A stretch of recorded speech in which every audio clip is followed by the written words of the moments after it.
GDP, gross domestic product, ठीक है, या इसको हिंदी में क्या बोलते हैं, सकल घरेलू उत्पाद। तो सकल घरेलू उत्पाद या जीडीपी किसको बोलते हैं? किसी देश की घरेलू सीमा के अंदर, देश के घरेलू सीमा के अंदर एक साल में लिखना है, किसी देश की घरेलू सीमा के अंदर, उसके बॉर्डर के अंदर एक साल में जितना वस्तु और सेवा का प्रोडक्शन होता है, उत्पाद होता है, एक साल में जितना वस्तु बनता है, चाहे वो कुछ भी बने, और सेवा, जो सेवा में भी तो प्रोडक्शन होता है, सेवा में भी तो पैसा कमाता है।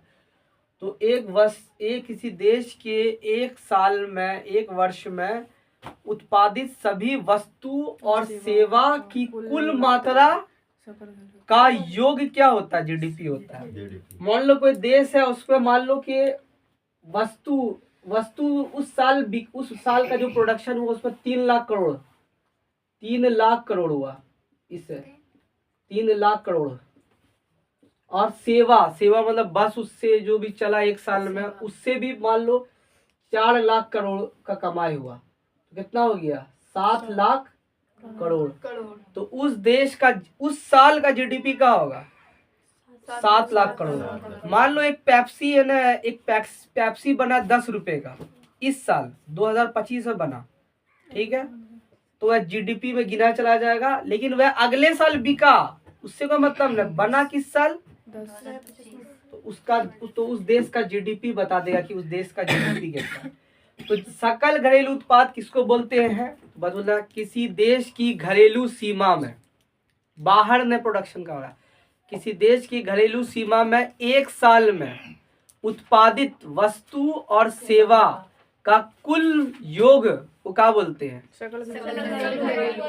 इसमें कोई दिक्कत नहीं है, ठीक है।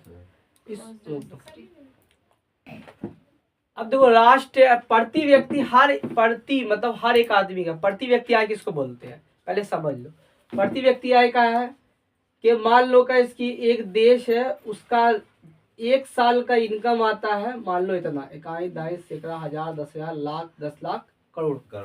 मान लो एक साल में उसका इनकम, लास्ट आय इनकम कितना है? 1 लाख करोड़। 1 करोड़ है, और वहाँ की जनसंख्या मान लो 1000 है। वहाँ की जनसंख्या कितना है? 1000 है। 10 तो ये जो 1 2 3 4, तो प्रति व्यक्ति हर एक आदमी का इनकम कितना होगा? 10,000। तो उसी को बोलते हैं राष्ट्र आय।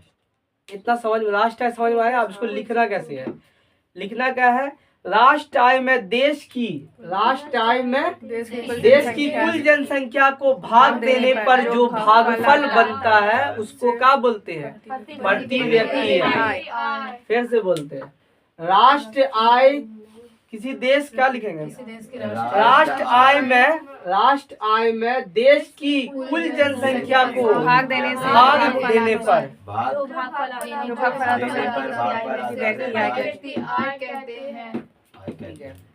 तो क्या लिखोगे? राष्ट्र आय में देश की कुल जनसंख्या से भाग देने पर जो भागफल आता है उसे प्रति व्यक्ति आय कहते हैं। 2 मिनट हमको बोलने दो। तो प्रति व्यक्ति आय किसको बोलते हैं?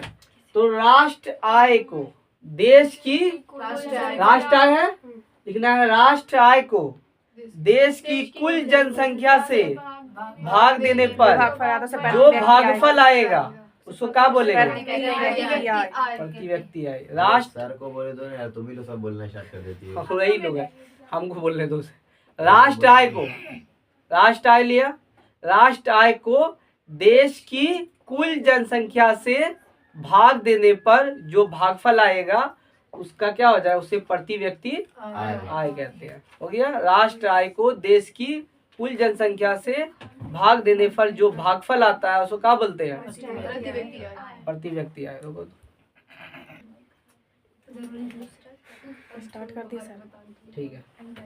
पूछेगा, भारत में सबसे पहले राष्ट्र आय की गणना कब हुई? 1868 में। भारत में सबसे पहले राष्ट्र आय की गणना कब हुई? किसने की?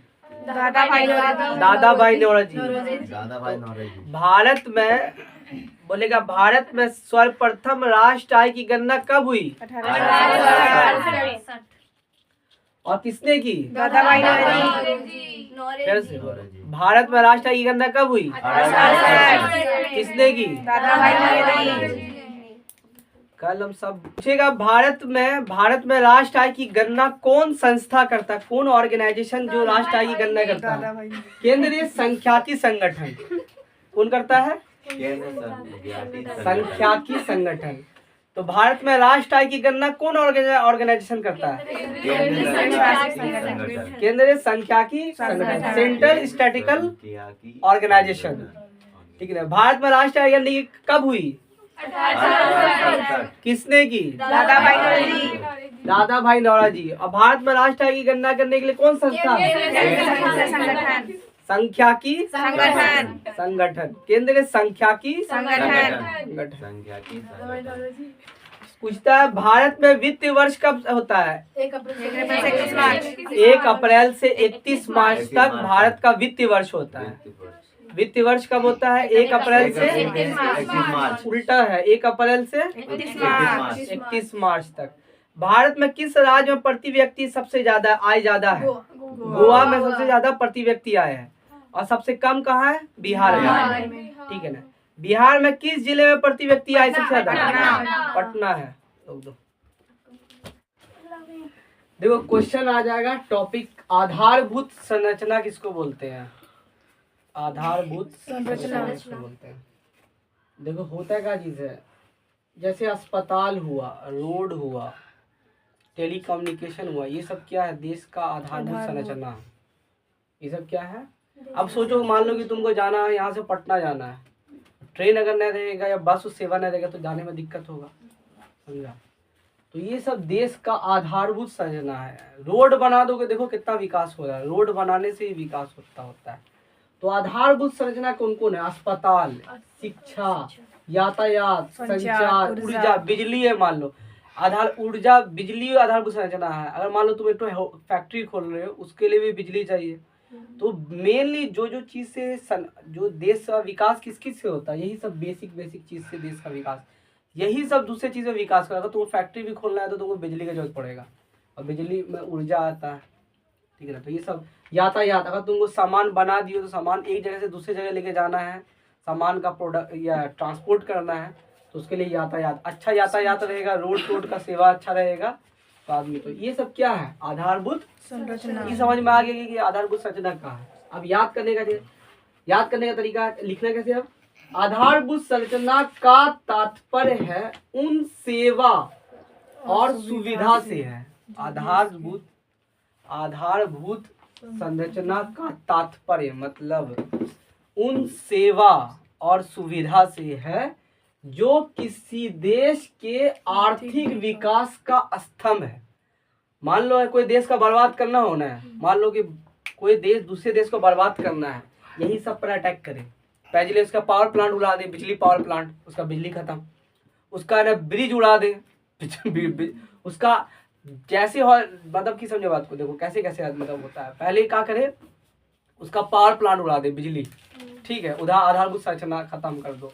उसका है ना कम्युनिकेशन के लिए उसका है ना टावरें उड़ा दे, ठीक है। अगर हॉस्पिटल में सैनिक लोग घायल हो रहा है तो हॉस्पिटल को उड़ा दे। शिक्षा का जो मतलब ये सबको उड़ा ना को, तो कोई भी देश क्या करता है, दूसरे देश पर अटैक करता है ना, यही सब पे टारगेट करता है। तो इसलिए कोई देश का आर्थिक विकास का ये क्या है, स्तंभ है। स्तंभ मतलब पिलर है। आधारभूत संरचना किसी भी देश के आर्थिक विकास का पिलर है। तो आधारभूत संरचना का तात्पर्य मतलब ये हुआ उन सेवा और सुविधा से है जो देश के आर्थिक विकास के, ऐसे नहीं लिखना, मिला देना। लिखना कैसे है, आप देखो आधारभूत संरचना किसे कहते हैं, तो आ जाके लिखना आधारभूत संरचना का तात्पर्य उन सुविधा जो मिल रहा है और सेवा से है जो कोई भी देश के आर्थिक विकास, जो देश का जो इकोनॉमिकल डेवलपमेंट, आर्थिक विकास का स्तंभ है, स्तंभ है। बस हो गया। जैसे उसमें हो जाएगा वित्त, हो जाएगा ऊर्जा, होगा यातायात, होगा संचार, होगा शिक्षा, होगा अस्पताल, होगा। ये सब क्या है? आधारभूत आधारभूत संरचना। संरचना। हो गया। देखो देखो ऐसा नहीं है इस क्वेश्चन में। मान लो कि अगर एक क्वेश्चन ये भी है, स्वयं सहायता समूह से आप क्या समझते हैं, तो यही क्वेश्चन लिखना है, आंसर लिखना है। या स्वयं सहायता समूह में महिलाओं किस प्रकार अहम भूमिका है, तो भी यही लिख रहे हैं। इसमें थोड़ा सा और लिखना होता है, महिलाएं बैठती है, फिर सब बात में महिला ले लेना, बस हो गया खत्म। तो स्वयं सहायता समूह या इंग्लिश में बोलते हैं इसको ग्रुप, से आप क्या समझते हैं? तो स्वयं सहायता समूह कितने क्या लोगों का सदस्य होता है? 15 से 20 सदस्य होते हैं, जो नियमित रूप से मिलते हैं और बचत करते हैं। बचत में रोज पर डे का बचत 25 से 100 रुपया तक होता है। वो डिपेंड करता है परिवार का क्षमता कैसा है, वो डिपेंड परिवार पे करता है। समूह इन कर्ज पर ब्याज लेते हैं। कर्ज समूह इन पर कर्ज पर ब्याज लेते हैं। समूह लोग ही मतलब एक ही समूह लोग बताता है और समूह लोग कर्ज देता है और इस पर ब्याज लेता है। लेकिन ये जो ब्याज लेता है इस साहूकार जो होता है उससे कम होता है। साहूकार वाला लोग का ब्याज जानो 40 टका 50 टका ज्यादा ब्याज होता है। इन लोग का ब्याज बहुत कम होता है। इस स्वयं सहायता समूह जो ग्रुप बना है इसका उद्देश्य क्या है? स्वरोजगार। मतलब अगर ग्रुप आप मीटिंग में आप पैसा उठा करके आप छोटा मोटा रोजगार खोल सकते हैं, रोजगार कर लीजिए मान्यता। और ऋण लौटाने की जिम्मेदारी किसको है? समूह को है। समूह को ऋण वापस कर्जा करना है। और अगर कोई मान लो पैसा लेके भाग जाए तो बाकी कोई 20 सदस्य का में कोई एक सदस्य पैसा लेके न लौटा देगा तो बाकी सदस्य को पैसा देना पड़ेगा। इसमें सबको देना पड़ेगा, इसमें कोई टेंशन नहीं होगा। से वस्तु का लेन देन होता है। तो वस्तु विनिमय प्रणाली वह प्रणाली थी जिससे वस्तु से वस्तु का लेन देन होता था। जब उससे पहले भी लिखना है, जब मुद्रा का विकास नहीं हुआ था, पैसे वैसा चलता नहीं था, तब आदमी जैसे एक आदमी को गेहूं का जरूरत है तो गेहूं वाला चावल मतलब हमको चावल लेना है, दूसरे को गेहूं लेना है, मेरे पास गेहूं है उसके पास चावल है तो एक्सचेंज कर लेता। तो वस्तु विनिमय प्रणाली किसको बोलते हैं? वस्तु विनिमय प्रणाली उसे कहते हैं जिसमें वस्तु से वस्तु का लेन देन होता है, उसे वस्तु विनिमय प्रणाली कहते हैं। देखो अब एग्जाम में क्वेश्चन आएगा, 2 नंबर क्वेश्चन आता है ना। तो साख क्या है? तो साख का अर्थ है, थोड़ा सा लंबा चौड़ा लिखना। साख का अर्थ विश्वास अथवा भरोसा से है। साख का अर्थ विश्वास अथवा भरोसा से है। अर्थशास्त्र में इकोनॉमिक्स में बताया गया है साख का मतलब होता है ऋण लौटाने से है। कि आदमी जो कर्जा लेता है उस पर जो लौटाता है उसको क्या बोलते हैं? ठीक है ना। और बस इतने क्वेश्चन लिखना बस। इसको हम याद करवाते हैं।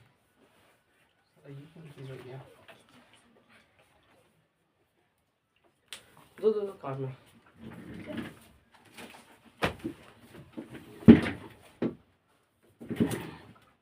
कर दिया स्टार्ट। पहला क्वेश्चन पूछ रहा है वैश्वीकरण से आप क्या समझते हैं?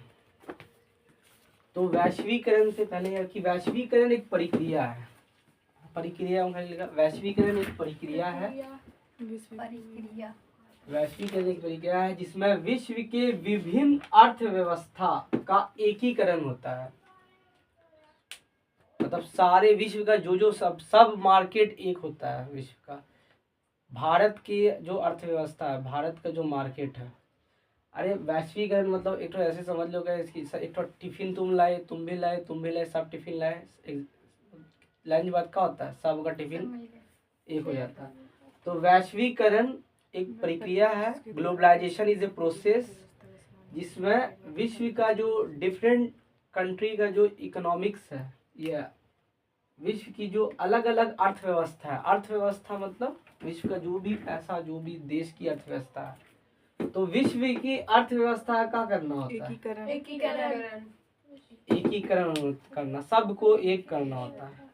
तो वैश्वीकरण एक प्रक्रिया है जिसके द्वारा विश्व की अर्थव्यवस्था का एकीकरण किया जाता है।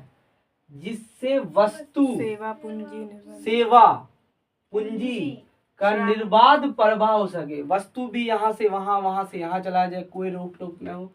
सेवा सर्विस हो, इंस्टाग्राम, फेसबुक, ट्विटर, ये सब आराम से।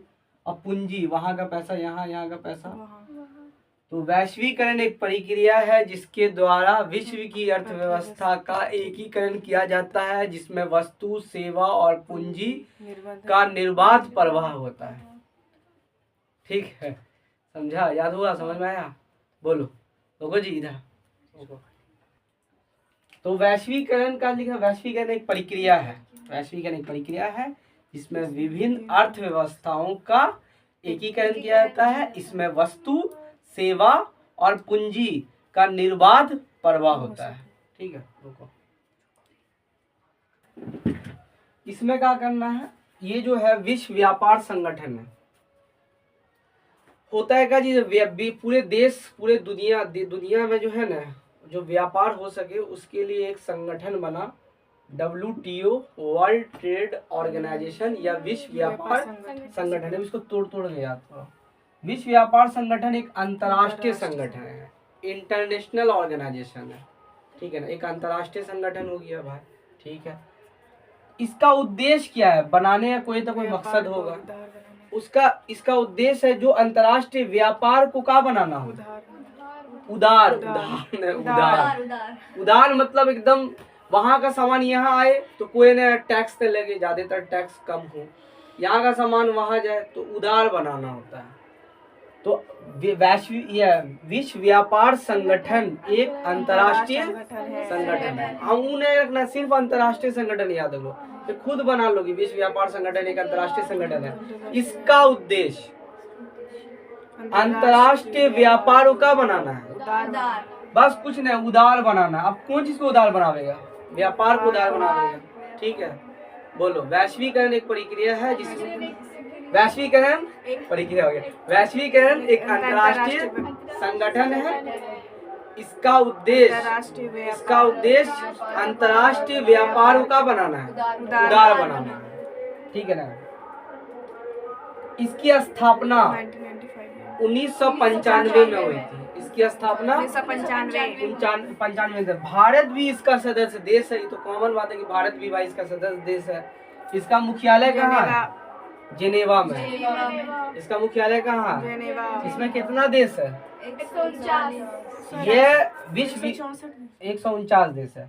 और ये व्यापार का नियम तय करता है। विश्व व्यापार का नियम है, कैसे कैसे व्यापार करना, उसका कुछ नियम तय करना है। ठीक है, अब उसको हम विश्व व्यापार संगठन के बारे में। ठीक है, अभी हम एक बार देखा, हमको थोड़ा याद है। विश्व व्यापार संगठन एक अंतर्राष्ट्रीय संगठन है। संगठन बना, अब संगठन है, कुछ उद्देश्य होगा। सवाल को ही अगला जवाब को बनाओ। विश्व व्यापार संगठन एक अंतर्राष्ट्रीय संगठन। इसका उद्देश्य क्या है?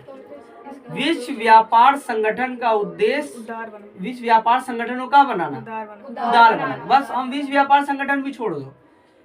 पहला ये एक अंतर्राष्ट्रीय संगठन है। ये क्या के लिए बना है? क्योंकि विश्व व्यापार का बनाना। इसकी स्थापना कब हुई? 1995 में। इसका मुख्यालय कहाँ है? जिनेवा में है। भारत इसका कहाँ है? सदस्य है। इसमें कितना देश शामिल है? 149 देश शामिल। ये मिल करके, सारा देश मिल करके व्यापार का नियम तय करता है। ठीक है, फिर से बोलते हैं। विश्व व्यापार संगठन एक अंतर्राष्ट्रीय संगठन है। इसका उद्देश्य व्यापार को उदार बनाना है। इसकी स्थापना 1995 में हुई। इसका मुख्यालय जेनेवा में है। भारत भी इसका सदस्य देश है। इसमें 199 देश है। ये 49 देश है। ठीक है, 99 अभी तो बोली पर 164। अरे क्या करे, बोला है का बहुत ज्यादा पढ़ा रहे हैं ना, हाँ, उससे दिक्कत हो रहा है। 149 देश है, 99 और 99 149 देश है। और ये क्या सब जो देश मिलके क्या बोलते हैं? व्यापार का नियम तय करते हैं। बोलो। पहला था वैश्वीकरण से आप क्या समझते हैं? What is globalization? वैश्वीकरण एक प्रक्रिया है जिसमें विभिन्न अर्थव्यवस्थाओं का किया जाता है। विभिन्न देशों की अर्थव्यवस्थाओं का एकीकरण किया जाता है। इसमें वस्तु, सेवा, पूंजी का निर्बाध प्रवाह होता है। विश्व व्यापार संगठन से आप क्या समझते हैं? विश्व व्यापार संगठन एक अंतर्राष्ट्रीय संगठन है, ठीक है ना। इसका उद्देश्य विश्व अंतर्राष्ट्रीय व्यापार का बनाना, उदार बनाना। इसकी स्थापना कब हुई? 1995 में हुई। और इसका मुख्यालय कहाँ है? जिनेवा में है। और इसका हो गया है मुख्यालय जिनेवा में है। इस भारत इसका सदस्य देश है। इसमें 149 देश हैं और ये लोग मिलकर के व्यापार के नियम तय करते हैं, ठीक है। सवाल आ जाएगा 1991 में आर्थिक सुधार से आप क्या समझते हैं? तो पहला सवाल ऑब्जेक्टिव भी बन गया कि आर्थिक सुधार कब आया था? 1991 में। तो सवाल अब देखो इसका करिए, भारत में आर्थिक सुधार उन नीतियों को कहते हैं जिसमें अर्थव्यवस्था में कुशलता मतलब अच्छा स्किल्स हो, कुशलता, उत्पादकता और प्रतियोगिता की शक्ति में वृद्धि होता है। तो भारत में आर्थिक सुधार उन नीतियों कहा जाता है जिसमें अर्थव्यवस्था में कुशलता, उत्पादकता और प्रतियोगिता की शक्ति में वृद्धि होता है। इसका आरंभ हुआ था 1991 में हुआ था, ठीक है। और इसमें उदारीकरण, निजीकरण और वैश्वीकरण लाया गया, ठीक है। इसको हल्का सा पढ़ लेना, ठीक। उसके बाद अब यही सवाल है कि उदारीकरण क्या है? उदारीकरण का मतलब क्या है कि सरकार क्या करे? सरकार अनावश्यक नियंत्रण और प्रतिबंध को क्या कर दे? हटा दे। तो सरकार क्या करे कि भाई जो नियंत्रण है, कंट्रोल है, जो भी होता है कि सरकार क्या करती है कि कभी कभी कुछ भी एक्सपोर्ट आ रहा है ना, इंपोर्ट हो रहा है ना यहाँ भारत में कुछ भी, तो उस पर कंट्रोल कर देती है, भाई इतना सामान लाना, इतना ले लाना, तो उसको हटा दे। और प्रतिबंध को हटा दे। कि प्रतिबंध कभी कभी होता है कि जैसे मान लो जैसे टिकटॉक है ना, बैंड हो गया, प्रतिबंध को भी हटा दे, प्रतिबंध को हटा दे। जैसे लाइसेंस कोटा को हटाना, लाइसेंस को भी हटा दे। कोटा भी होता है कि भाई इतना साल में इतना सा माल आएगा, उतना नया माल आएगा, माल भी कम हो। उदारीकरण का मतलब होता है कि सरकार क्या कर दे, जो अनावश्यक है, आवश्यक न, जो अनावश्यक नियंत्रण और प्रतिबंधों को हटाए, जैसे लाइसेंस और कोटा। तो लिखना है कि उदारीकरण का अर्थ है कि सरकार अनावश्यक नियंत्रण और प्रतिबंध को हटा दे, ठीक है ना। Liberalisation is a process in which, ठीक है, गवर्नमेंट बंद करो जी।